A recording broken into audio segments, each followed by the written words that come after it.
glad that you clicked on this video because I'm here to tell you that affirmations are lame. Yeah, I'm basically 5.5. There is something that seems so innocent about prayers that affirm and declare what we want. I mean, doesn't the Bible even say that we should ask God for anything, and if we believe it, then we will receive it? Doesn't this then mean that affirmative prayers, such as I am blessed, whole, healthy, and happy, are not just okay, but biblical? Well, I'm here to put a big ol' hair in that theological salad. First, let's do something important to lay the groundwork for this topic, and that is to first define some terms. Let's start with affirmations. What exactly are these, and how are they prayers? Now, here is something that I don't think a lot of Christians know, but contrary to popular thinking, affirmations are not New Age, but they originate with New Thought. What is New Thought, you ask? Well, whether you realize it or not, you know exactly what this is. Basically, in an itty-bitty little sentence, I'm going to explain that New Thought was a spiritual movement that began in the 19th century, and it's all about the idea that God or the divine is in everything, not is everything. Big difference. So this means that the divine, God, is within ourselves. So it goes to reason in the New Thought belief that if this is the case, then our thoughts can shape our reality. Now, like I said, that's just a tiny little explanation, but it's important to understand this so you can understand the origin of affirmations and why they are designed the way that they are. So when people are using positive affirmations, they're speaking positive statements to help change their mindset and, in turn, their life circumstances. Affirmations are usually just short, positive declarations. I am healthy. I am strong. I attract abundance. There's an enormous variety of these. And what people do is they repeat it to themselves to focus their thoughts and align their mindset with what they want to achieve. Now, let me put a caveat here. With most things in New Thought, I need to put a caveat because this goes beyond just saying positive things about yourself or to yourself. I mean, even I do that. Like, you got this, Melissa.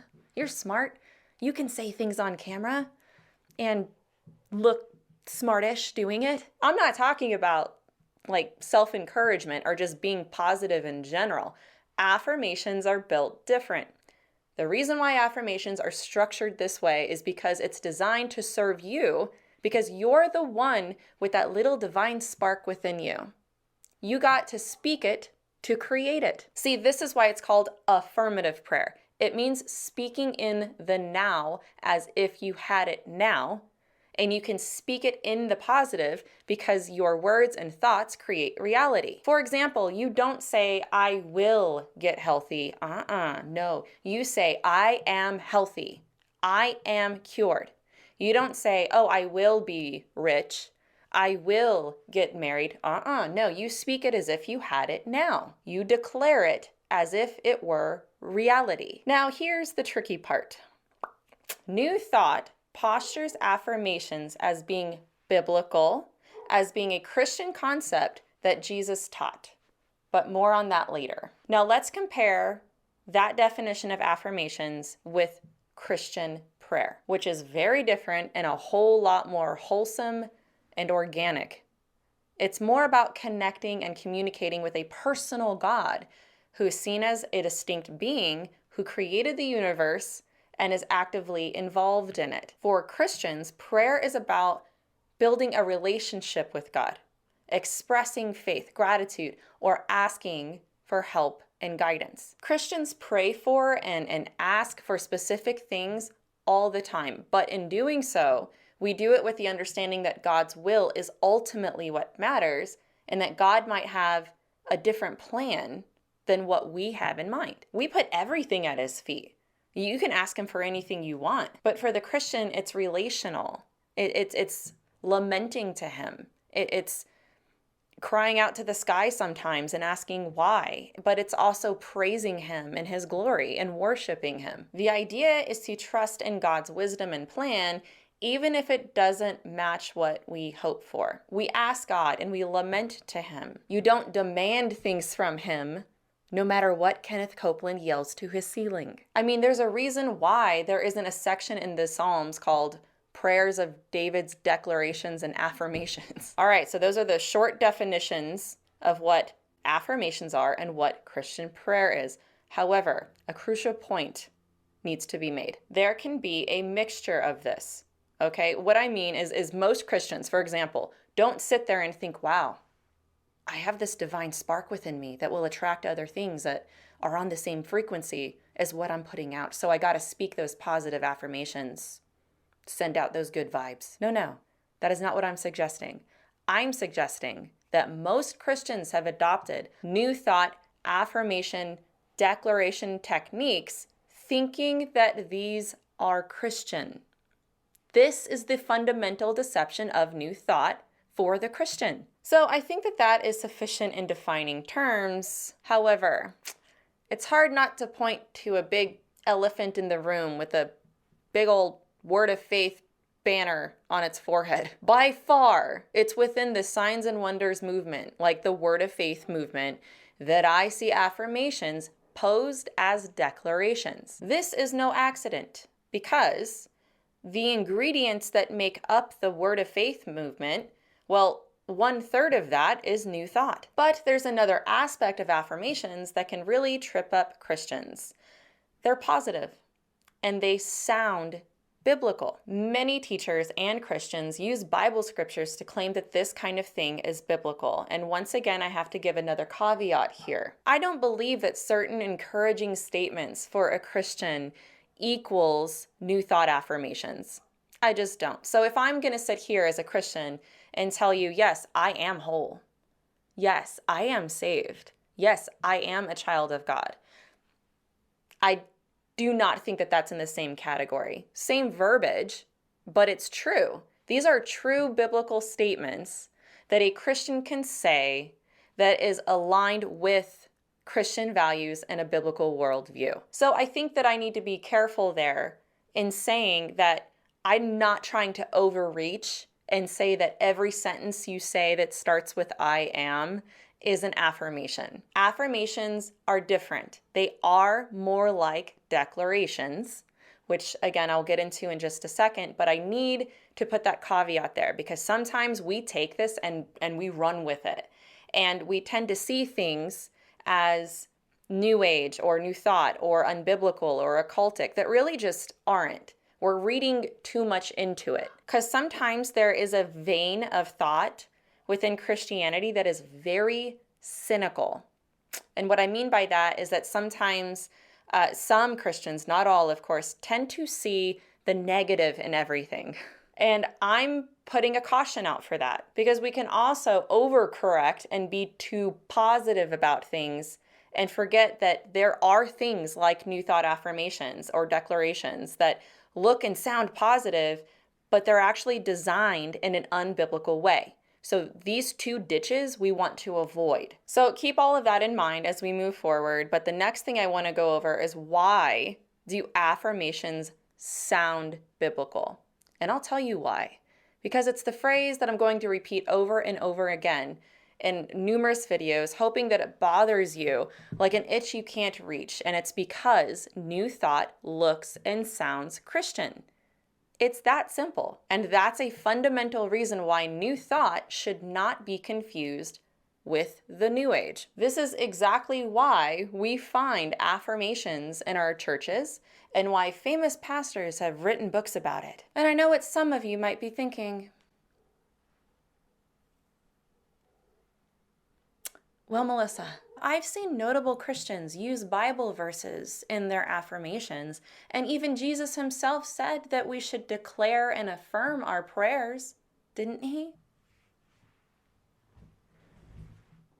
Oh, I'm here to tell you that is garbage. Let me tell you why this theological nonsense belongs in the rhetorical trash. The New Thought movement sometimes labels affirmations as biblical to make them sound more familiar or acceptable to Christians or really to anybody. And honestly, this is very easy to do. Lots of people do this. They approach the Bible and they're like, oh, see, look, it talks about positive thinking. See, look, right there, positive speaking. We're co-creators with God. It's right here. See? Anybody could do that by referencing verses that talk about positive thinking or the power of words. They try to show that their ideas fit with what the Bible teaches. And this is literally how you can take the Bible and make it say whatever you want. And I have a name for this. I call it cookbook theology. You know, it's like a meat eater cherry picking out of a vegan cookbook to create a recipe for sirloin and cheddar. Just make it say whatever you want. Just change the terms. Who cares that it's a vegan cookbook? It's got to say what I want it to say. So what New Thought and a lot of other religions will do is they'll take verses that in a traditional Christian sense is more about trusting God or being careful with your words, right? And interpret it as a tool for manifesting your desires. Ta-da! Just one example that comes to mind, one that I used all the time. Death and life are in the power of your tongue, right? That's in Proverbs. The meaning of the proverb just means that your words can deeply affect others or their life in general. But in New Thought, it means that you can literally create or change your reality just by speaking certain things or thinking certain things into existence. Because the terms are the same, the overlap of language can be very confusing for a lot of Christians. Like, for example, both New Thought and Christians would say things like speaking life, declare your victory, Christ is in me. But they mean different things entirely. Christians are usually talking about having faith in God's power, while New Thought is more about believing in the power of your own mind and in your words. You are a co-creator with God. You have a divine spark within you.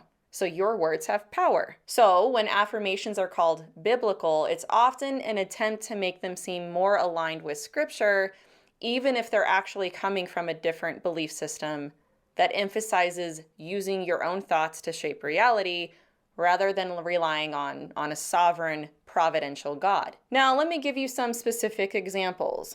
I'm going to give you a handful of scriptures, all, by the way, which at some point I printed out and put on my wall. Oh, because that's what we used to do. And the reason why I had these specific scriptures was because they were about the power of my thoughts and my words. Now remember, I did not get these from a Christian leader. I did not get these meanings from a pastor. I got them from New Thought leaders, but I didn't realize it was New Thought at the time. I just thought, wow, there's some powerful meaning in these scriptures. All right, the first one is Proverbs 23:7. For as he thinks in his heart, so is he. In an affirmation sense, this verse means, hey, your thoughts can shape your reality.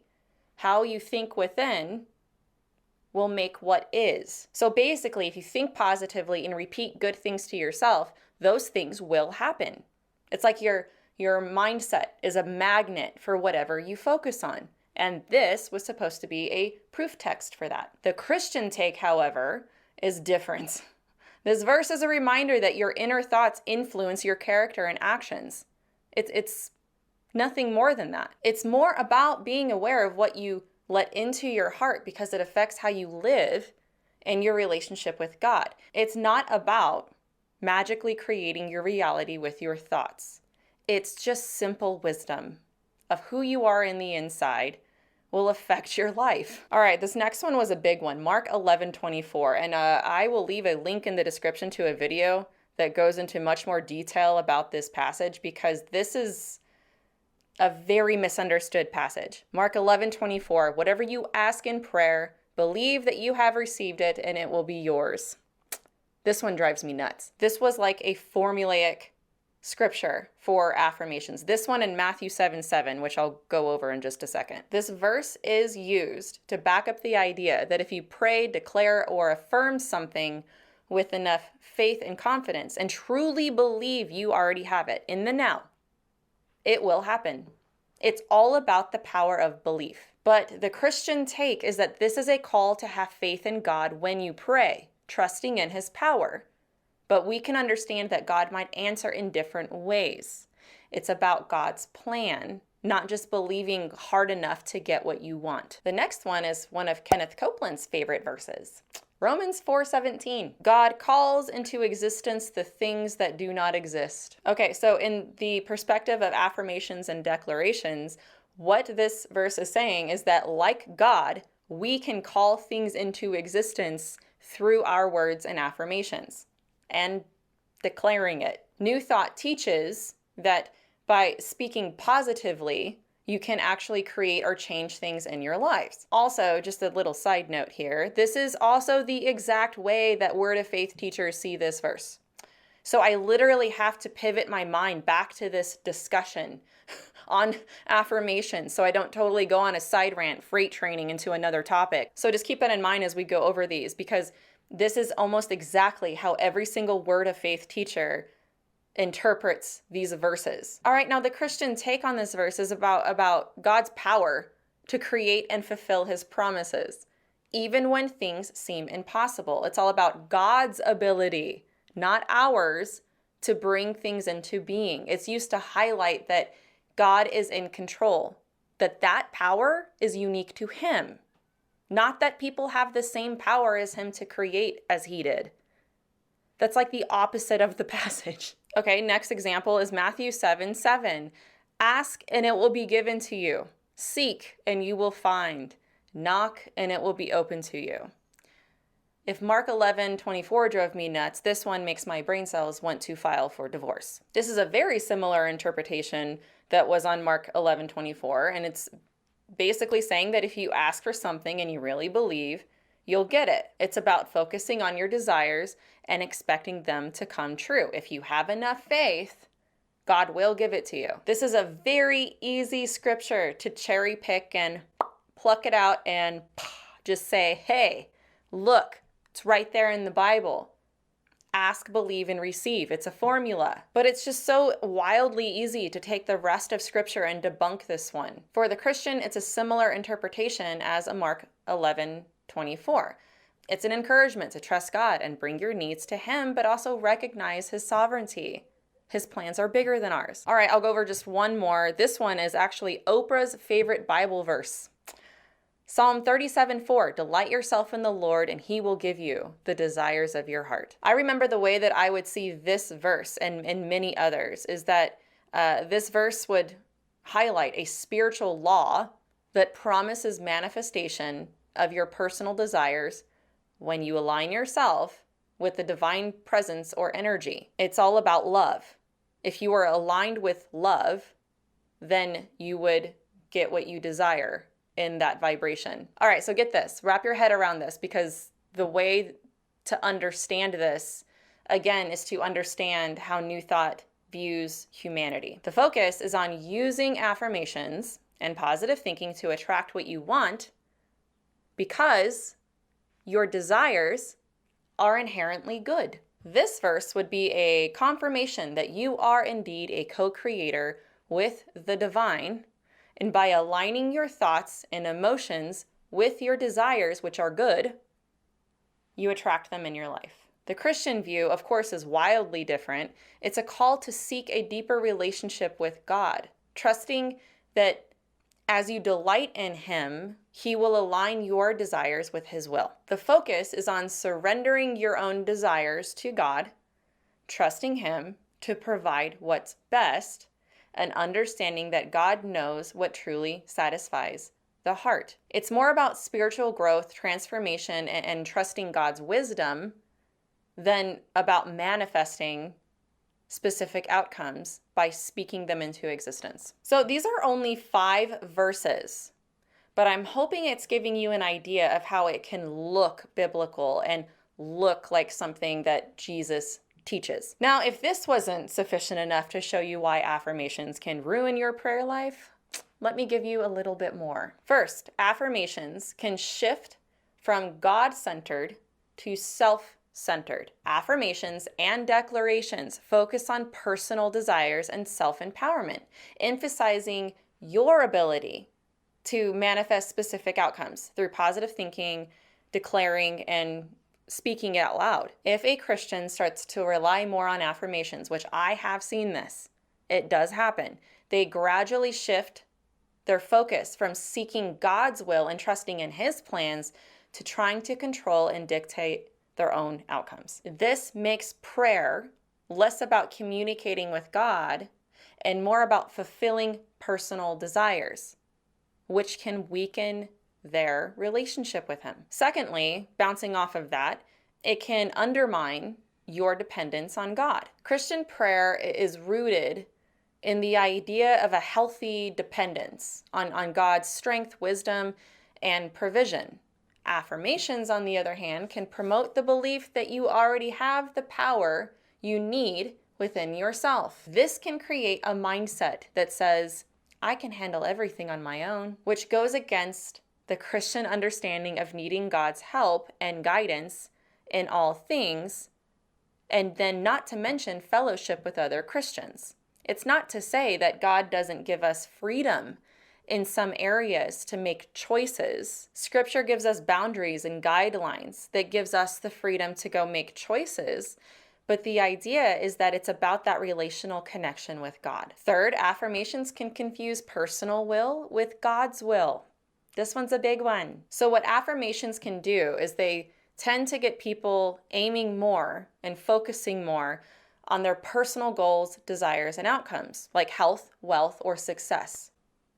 Think about that. We are already so focused on emotions and our own personal happiness that we find it incredibly difficult to truly understand what it means to live in a posture that's sacrificial, because that is a big part of the Christian life. But here in America, it's about your health, wealth, and success as a Christian. So if a Christian starts using affirmations or declarations in place of prayer, they might begin to see their own wants as more important than God's plans or will for their lives. Or they conflate the two.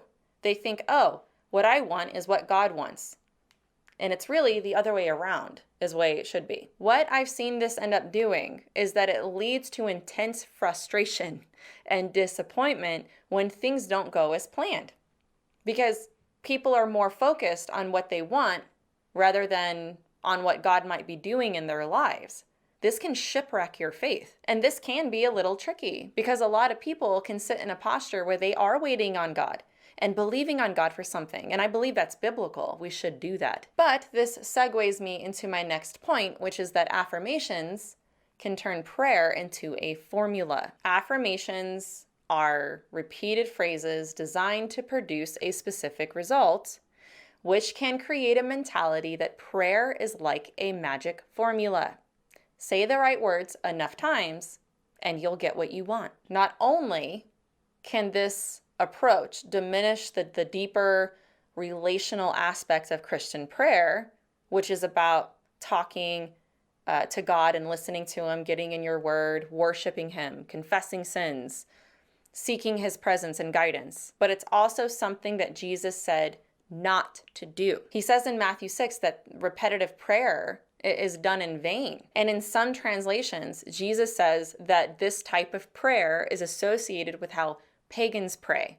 So pish-posh on those who say that declarations or affirmations are biblical. If prayer becomes more like a ritual to get what you want, it loses its real purpose. Fifth, affirmations can promote unrealistic expectations. It can lead to the illusion that you control every aspect of your life through positive thinking and positive speaking. And again, I can't mention it enough, but this can lead to a crisis of faith when things don't go as planned. I'd say that it's more than just affirmations, but the New Thought prosperity package that goes with these types of beliefs that creates a lack of resilience and faith, especially when faced with challenges, because it sets up unrealistic expectations that life should always turn out the way that you affirm it. This is one of the fundamental problems with the prosperity gospel. Another issue on this is, practically speaking, affirmations are usually repeated consistently and daily as a way to keep your mind focused on what's desired.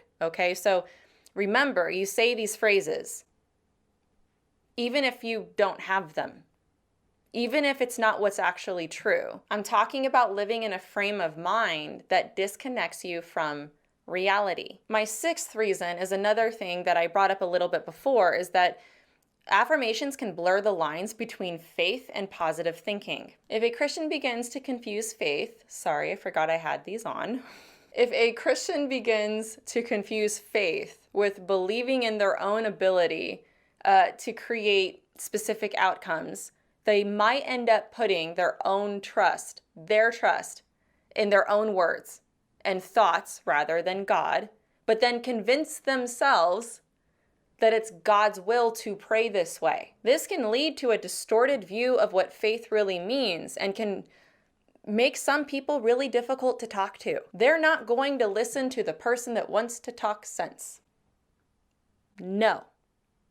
They're too negative. Critical thinking is negative thinking. This kind of person needs to be around those who are constantly enabling this type of thinking because they've affirmed and declared their success, their prosperity, or their healing, or whatever it is. My last point, but certainly not least, is that affirmations makes us control freaks. Affirmations ruin God's sovereignty. Christian prayer acknowledges that God is sovereign and that we do not control Him or the outcomes of our prayers. Affirmations, however, come with an underlying belief that if you say the right words and maintain the right mindset, you can control whatever happens in your life. This distorts prayer rather than a humble request submitted to the wisdom of God and His will. Hopefully this has shown you why affirmations are garbage and lame and are basically flawed prayers, and they're not biblical.